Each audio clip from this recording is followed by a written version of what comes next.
wassalamu ala Rasulillah.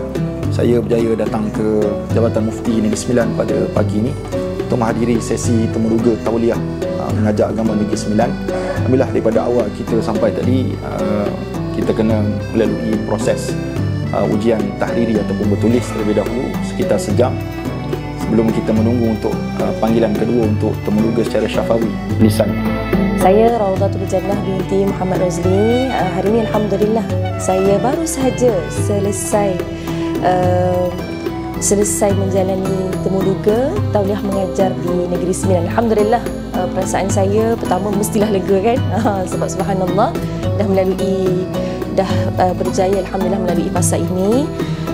Subhanallah, dan ini merupakan sebenarnya kali pertama lah saya hadir ke Jabatan Mufti Negeri Sembilan ni, dan saya sangat-sangat berbesar hati dengan layanan yang sangat baik, dengan masya-Allah tabarakallah kaki tangan yang sangat mesra, masya-Allah alhamdulillah. Dan interview yang sangat baik untuk saya untuk bertanya isu-isu semasa yang mana perlu sebagai seorang pendakwah atau seorang guru agama mengetahui tentang isu-isu semasa.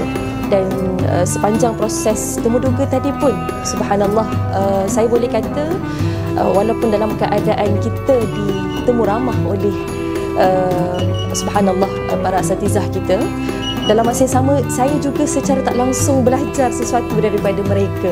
Saya ucapkan terima kasih kepada Jabatan Mufti Negeri Sembilan kerana sudi menerima permohonan tauliah ini, dan saya harapkan doa pada Allah Subhanahu Wa Taala agar luluslah kami semua yang hadir pada hari ini insya-Allah.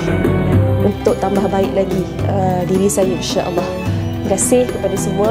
Terima kasih pihak Zat Hims, insya-Allah panjang umur murah rezeki kita bertemu lagi. Assalamualaikum warahmatullahi wabarakatuh.